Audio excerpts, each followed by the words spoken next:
And welcome back for another episode of Adams for the Love of Movie Picks. This time around, we're going to be talking about the 2013 film Fruitvale Station. Now, this film stars Michael B. Jordan as the lead character, Oscar Grant, Melanie Diaz as Sofina, Octavia Spencer as Wanda, Kevin Durand in a minor but important role as Officer Caruso, and Chad Michael Murray in a minor but important role as Officer Ingram. Anna O'Reilly as Katie, and Ariana Neal as Tatiana. And I think that's pretty much the extent of the well-known and important actors in this one.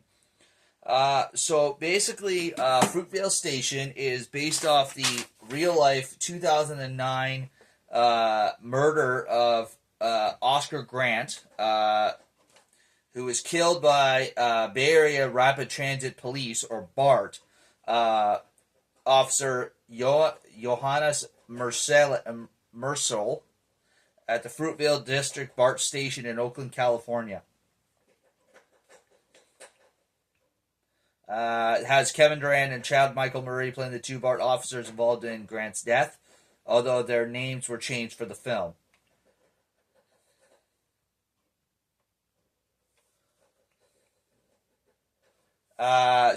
Basically, it's the movie. Besides being about that, the movie is also about Oscar's life leading up to the incident at the Fruitvale Station. It basically shows a simple man, trying to get his life together after a series of wrongs and misdeeds in his life that have landed him in trouble with the law. He's trying to get his life back on the straight and narrow for his daughter and for his girlfriend and love of his life, Sofina, who's also the mother of his child.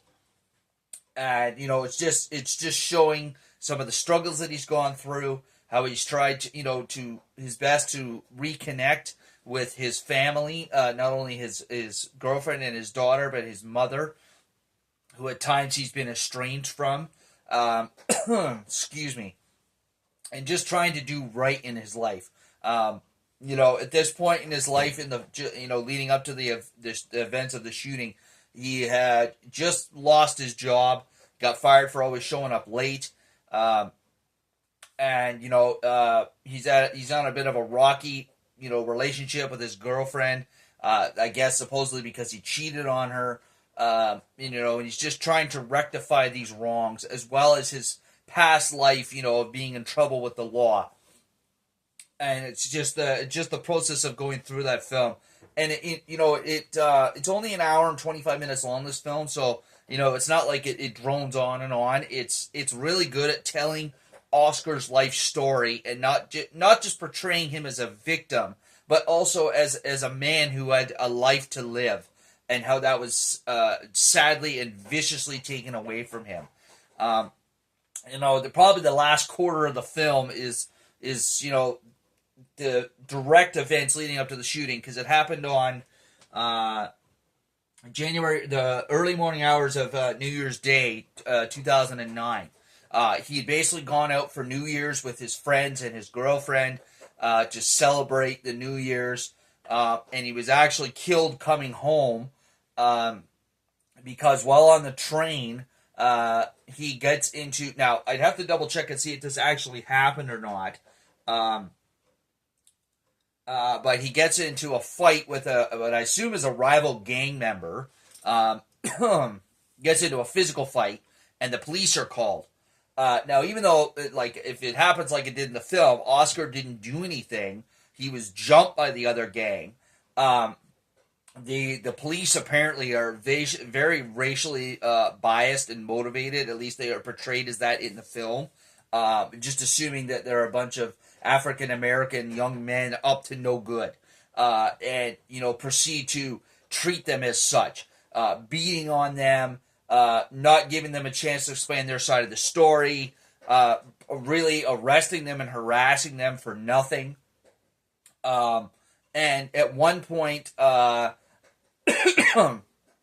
both Oscar and one of his friends are being handcuffed and shoved to the ground. And as they're doing so, Oscar's got his hands behind his back, he's handcuffed, he's got a cop on top of him, and one of the cops shoots him in the back while he's handcuffed, completely defenseless. And it says in the credits after the film that the officer supposedly mistaken his gun for his taser. Now, I have two questions to that. Number one, why did you feel the need to tase him? You had him in cuffs. You had him under control. You had him pinned to the ground. I don't even know why you would need to use the taser, much less the gun. And second of all, I don't know how you mix a gun up with a taser. They're very different. One is bright yellow and shoots electricity. The other one is black and shoots lethal bullets that kill people. So, I don't know how you would mix the two up. But that was his defense. And apparently it was enough to at least get him off without being charged with murder. He was charged with manslaughter. And I think he served something like 3 years in prison. Absolutely disgusting. But that is what happened. And it's rather unfortunate that Oscar lost his life. But it did lead to a lot of changes in the Barton Police Department. And I assume maybe some other police departments around the country. It's just very sad this young man had to lose his life in order to effect change. But at least you can say that he didn't die in vain. So it's a very emotionally powerful movie. I never heard of it before, but I caught a clip of it on YouTube. And I'm like, this seems like a very intriguing movie to watch. And I got to tell you, folks, I was not disappointed. I highly recommend checking out Fruitvale Station. If you're in for a movie that's got a really good story to it, really emotionally draws you in, and, has a powerful message to deliver behind it. So there you are, folks. That's all we have for you this week. As always, if you enjoyed my video, please click that thumbs up, leave a like down below. As always, if you feel the need, leave a comment down below in the comment section. And if you really enjoy my channel, please subscribe, okay? I greatly appreciate it. You take care of yourselves, folks, and we'll catch you next week for another episode. And now, folks, it's time to say goodnight. We sincerely appreciate your patronage and hope we've succeeded in bringing you an enjoyable evening of entertainment. Please drive home carefully and come back again soon. Good night.